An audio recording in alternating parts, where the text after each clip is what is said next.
The opinions expressed in the following program are those of the participants and do not necessarily reflect those of Rogers nor Rogers TV. Securing your recycling in a few steps is simple, like bundling your cardboard separately. These bundles can act as a lid for your blue box or placing heavier items such as magazines on top of papers with no material above the rim.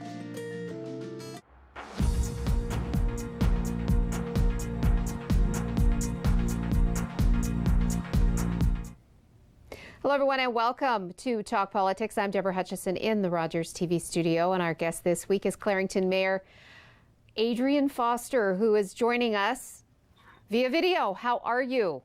You know, I am well. I'm happy to say that I'm well. Deborah, how are you? We're doing well here at Rogers TV. Kind of liking these virtual interviews, and the physical and social distancing isn't as tough as it once was, is it? Yeah, I think we're all learning to cope, as much as we can on that. But you know what I find, particularly the meetings, are far more tiring. Now, we did have, regional council was 12 hours. That was a long one. So, sitting in front of a computer screen that long, and we were quite long yesterday. But it is interesting how we have managed to adapt. Okay, so we've reached a point. Let's talk about the fact that some businesses are now opening slowly, very cautiously. What are you hearing from businesses? What are the challenges with that? So there are a couple of things. There are a number of businesses that are hesitant, and I think if you look at a lot of the polling across the country and the province, that business is very concerned of a second wave, that these weeks and weeks of lost revenues, lost business could be wiped out if a second wave comes. So we've got to be vigilant. We've got to do things properly. No surprises. Some of the smaller businesses are really suffering.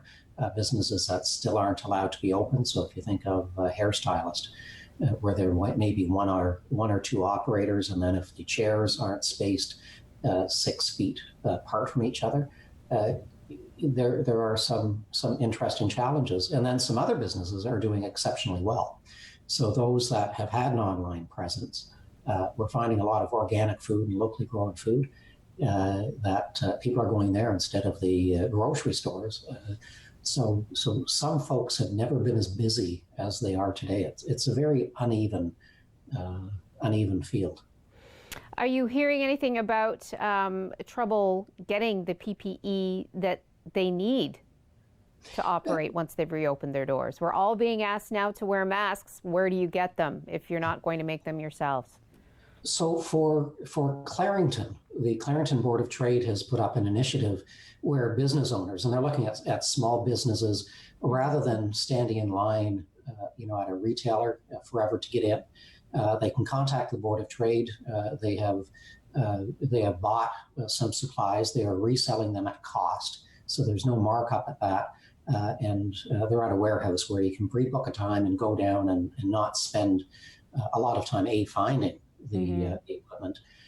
So again, for Clarington businesses, you'll want to reach out to the Board of Trade on that initiative. We will be voting not on Monday, but a week Monday at the next council meeting.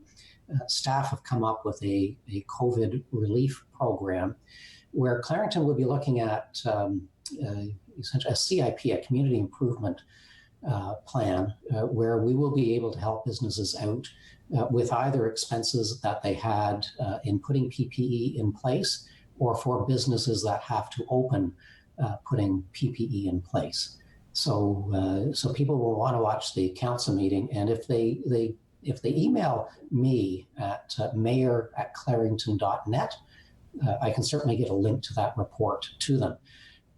We're really restricted in terms of what we can legally do. So there are bonusing rules from the province that restricts how we can get support to business. They're really quite constrictive, but this is something that we can do. We're hearing from business that it's meaningful and it's legal, which makes it even better.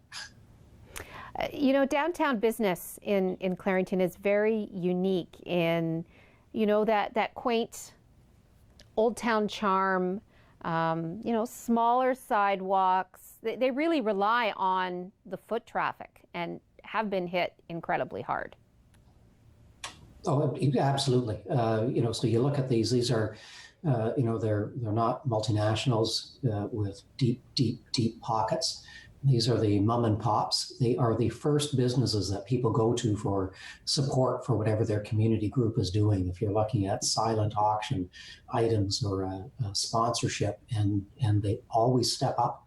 And now it's time for us to step up as residents to support our local business as much as we possibly can. So it's so good to see the folks that can open reopening, and it's nice to see a little bit more buzz in the downtowns. Of course, your town hall continues to be closed to the public. Business doesn't stop, the business of government, but it will be a while before the public will be able to walk through your doors. So you're absolutely correct. It is amazing how busy we are. Again, there's this weird dichotomy where I know there are a number of people out there that are going crazy because they have nothing to do. We are actually exceptionally busy. There are a lot of things going on. Even to the point of when you talk of bringing people back in, what that looks like. Are we screening people as they come in? How are we making sure that the appropriate safety measures are in place, sanitation is in place, and it'll be interesting.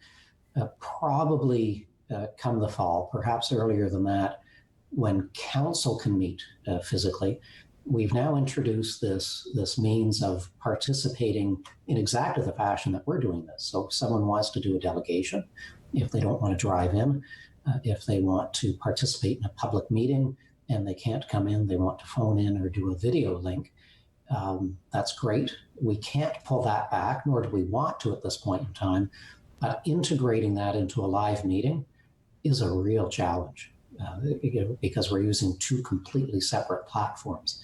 Clerks are busy working on that, and I've got to take my hat off to staff for what they've pulled off already. It's nothing short of amazing. With the summer coming, usually council takes a break. With all that you've had to deal with, will council be taking a summer break, or do you see council meetings continuing on into the summer? So if we need to, we will, and that is always the case. At Durham, a bylaw has been passed to allow July and August meetings. So we did pass that, and again, they will hold those meetings if we need them. In Clarington, we will always hold them if we need them. But I can suggest people are going, including myself, are going to need vacation. So. I can't emphasize how busy our staff have been here, and then given the limitations that we've had on some staff, staffing could be problematic this summer as well. So if we need to, we will absolutely take care of business that needs to be addressed. Talk to us about the effect on your budget that COVID-19 has had. You worked so hard to make a budget, and then COVID-19 hit, and you might as well just throw everything out the window and start fresh, correct? To a degree. So there again is a big difference between the upper tier and the lower tier municipalities. So for us, community services is what really got hit. The libraries and community services, those things shut down, and the revenues from those. And then moving forward, it'll be interesting. So our arenas, our programs are based on, a significant number of people so that we can recover as much cost as possible. As we move forward, as we open things up, we're going to have to be in the early stages anyway, running events with far fewer people. So you can imagine moving forward, the costs are going to escalate. It's probably cheaper to leave them closed than it is to run them. But clearly, we're not going to do that. We need to provide services to the residents. So moving ahead is going to be interesting.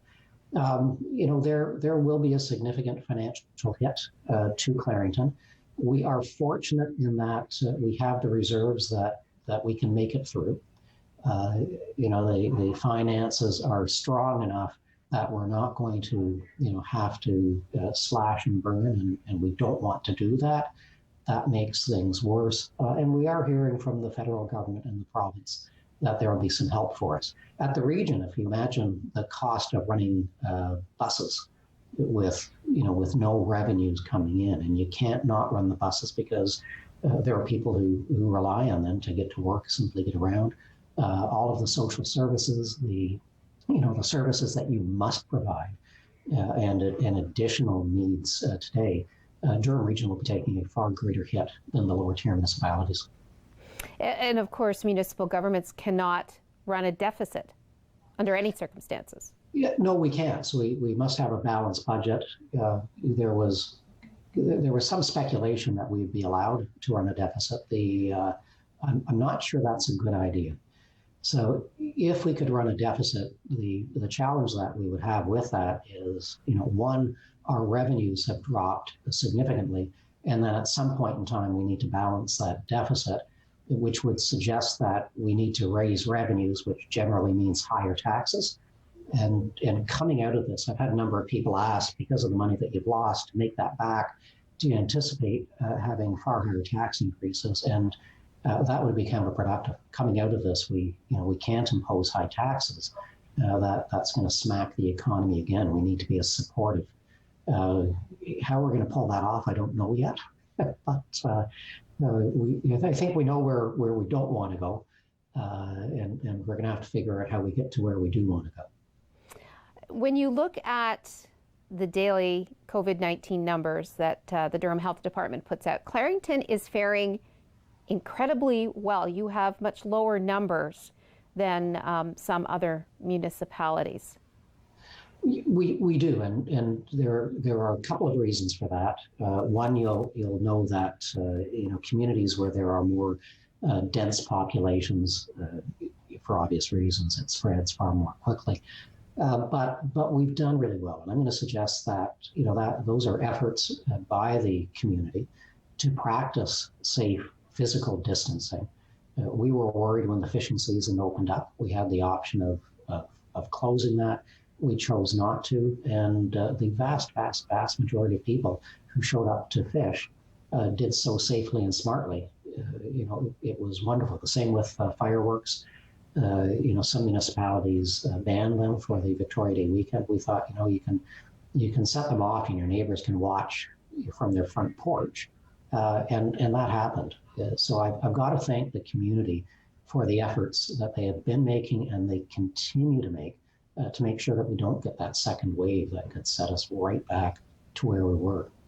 And we've just got about 30 seconds before we have to go to break. The importance of wearing a mask, you say you wear them when you're out in public too. When I'm in stores, and this is a sign of respect for the people working in stores, masks do not protect me. They won't protect you, but they can protect people from you.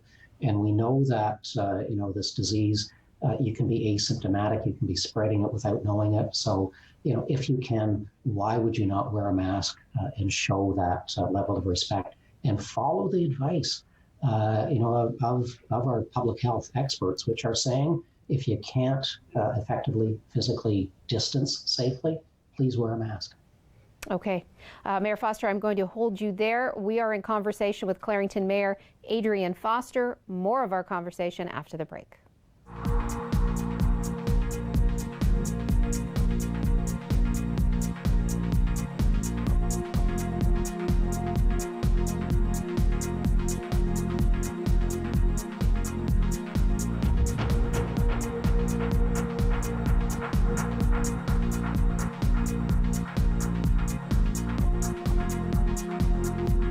Securing your recycling in a few steps is simple, like crushing your cans and bottles down in your container's blue box and your box board down in your papers box. This saves a lot of space and reduces the possibility of material blowing out of your blue box on windy days.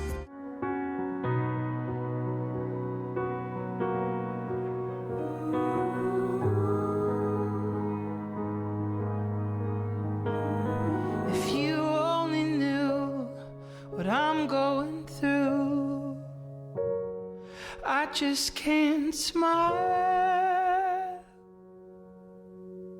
without you.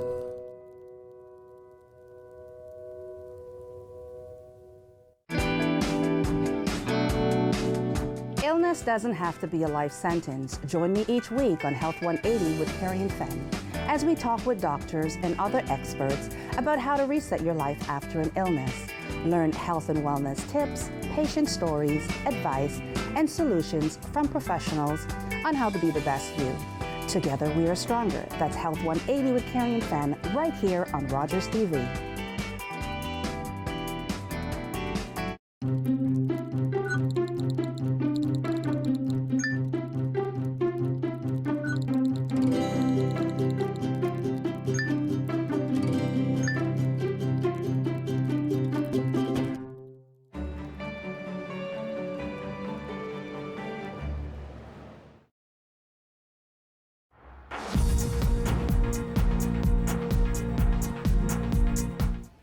We are back on Talk Politics with our guest this week, Clarington Mayor Adrian Foster. When we went to break, Mayor Foster, we were talking, about COVID-19 and the effect on the community.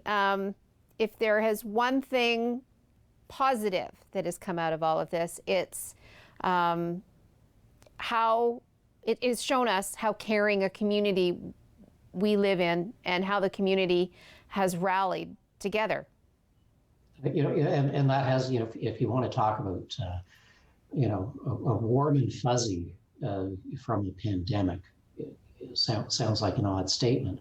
But the number of people that have contacted our staff in my office that are looking for ways to help, ways of volunteering. And we've actually got a website, a Clarington volunteer website where you can register on that. And for seniors, community care, as an example, can use help getting meals to seniors. There are a couple. Feed the Need, another great example of an organization that needs help. So we've had a lot of groups, a lot of residents step up and ask how they can help. I had a donation from a developer, Wealth Power, $30,000, and they approached us out of the blue. 20,000 to Feed the Need, 5,000 for the Clarington East Food Bank, and 5,000 for the local women's shelter, Bethesda House. Just because they realized that they needed to do something. Earlier for Feed the Need, Welcome Feeds. I'm giving shout outs to some of these people because they really deserve them. But Welcome Feeds, just as you come into Bowmanville, we did a raising food for Feed the Need. And, if you need food for yourself, you need it for your pets. And they immediately donated. It was a couple of hundred kilos of pet food. The generosity and the compassion and the sense of community it's awesome. It's so heartwarming. Okay, let's go on to other town business. The big news last week, an anaerobic digestion facility is one step closer to becoming a reality in Clarington. Let's talk about what that is, and it, of course, if it goes through, will be built next to the incinerator. It will. So an anaerobic digester, AD, takes your organic waste and does exactly what it says. It digests those wastes. The positives of an anaerobic digester will be that all of the organics that are currently in garbage and going to the incinerator, the region's telling us about 30% of waste goes to the incinerator. If we get that out, and that is wet stuff, that isn't really good for an incinerator, we can vastly expand the lifetime of the incinerator without expanding it. So if we believe the numbers, it is many years before they need to bump that up significantly, which is a really good thing. We do not want to see any unnecessary expansion. And then from an AD, you can take the gas that is produced can be taken off of the anaerobic digester, and that goes into the pipeline as renewable natural gas. So this is the good news on anaerobic digestion. And the other is that the region, with the current provincial rules, doesn't have the option. They will need within a certain time span to adopt AD. The bad news and the concern that Clarington had is, we've got an awful lot down there in that area. We've got the compost facility, and the odor that comes off of that is, if I'm going to be polite, pungent quite frequently. I can smell that. If it's a bad day, I can smell it in Bowmanville.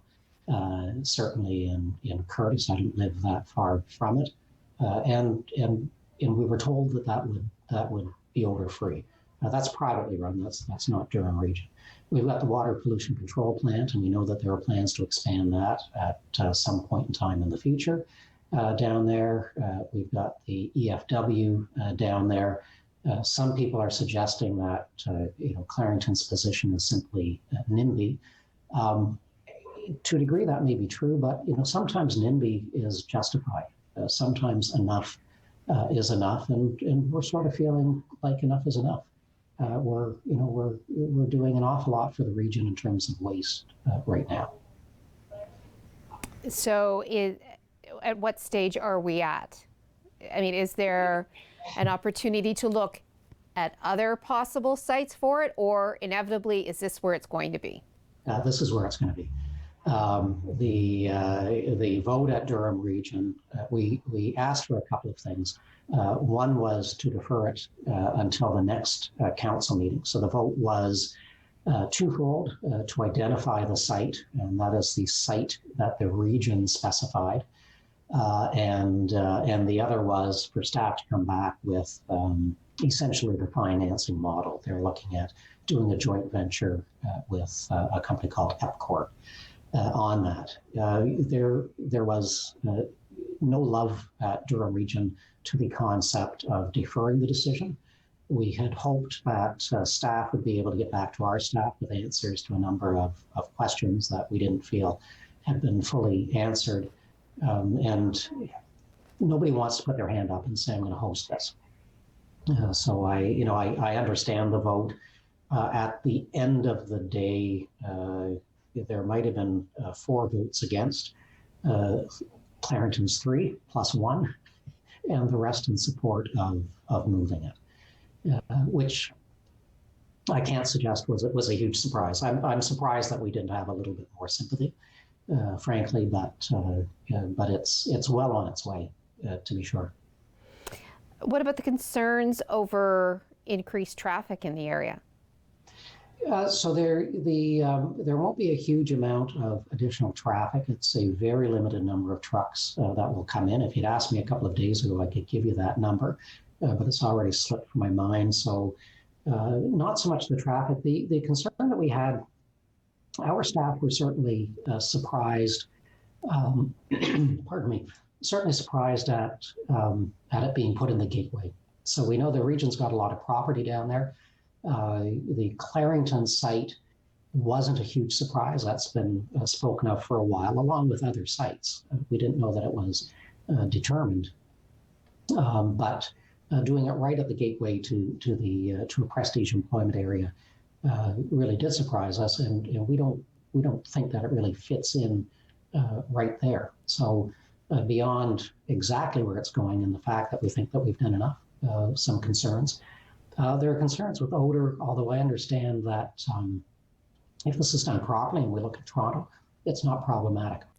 So overall, more pros than cons with this facility? Well, somewhere in Durham, yes, more pros. So I think that most of us understand the need and get behind it. But the big con for Clarington, again, is the there are a significant, we're dealing with a significant amount of waste and other people's waste down there as well. So because it's not just Durham's waste, it's York's waste, is it not? Well, at the EFW, it's York's. With the anaerobic digester, it would just be Durham's down there. The composting facility is Toronto as well as Durham. The water pollution control plant, most of that capacity, if I understand correctly, goes to North Whitby. So, we've stepped up and started kind of a big way already, we think. Okay, let's go on to the ward boundary review. You will be doing a ward boundary review. You say it's about time. One of your councillors says it's a waste of time and money. Oh gosh, well, yeah, and I can't agree with that. It is, I believe it's been over 20 years since we looked at the ward boundaries. Clarington has changed just a wee bit over that point in time. So we have no preconceived ideas as to what the wards might look like. But it is, it's premised on representation by population. So there are some significant differences between the populations amongst the 4 wards. I guess we'll look, should we have 4 wards? Should we have 3? Should we have 5? That will come out. How do we balance the difference between rural and urban? Because there are 2 very different sets of needs for those. And as much as you need population by representation, I can tell you Ward 4, which is the most rural, the most eastern ward, for that local councillor, there is a huge amount of travel because it's geographically big.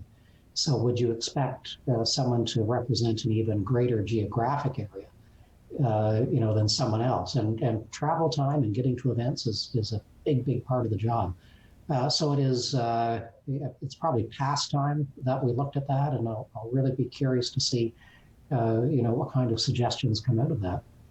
Okay, so we only have about 30 seconds left. This is the last time I will be able to speak with you before Canada Day, so I want to take this opportunity to wish you a joyous Canada Day, although the regular celebrations, as we've been used to, will not apply. Well, so I want to wish everyone the most amazing Canada Day, and I'm going to look forward to the next Canada Day when we can all get together. So a happy virtual Canada Day. Okay, looking good in the shades, Mayor Foster. Thanks so much for joining us. And on behalf of all of us here at Rogers TV, thanks to you for joining us. Thank you. It's always a pleasure. Okay, bye for now.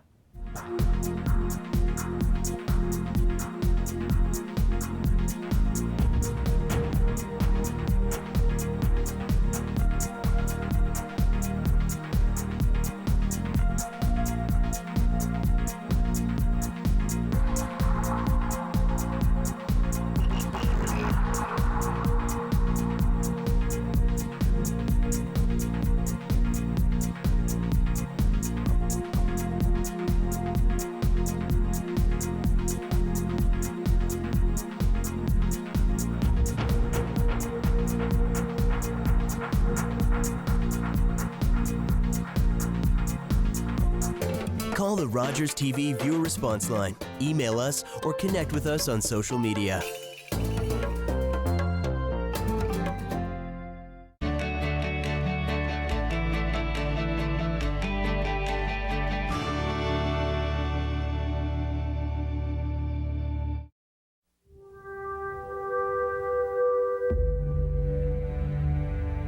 Behold Emily Carr, painter, about to encounter the force that will consume her life. How tightly they sealed their secrets from me, humble and pleading before the great trees, awaiting the invitation from the Spirit to come meet me halfway. Nothing is still now, everything is alive. At last, I knew I must see through the eye of the totem itself, the mythic eye of the forest.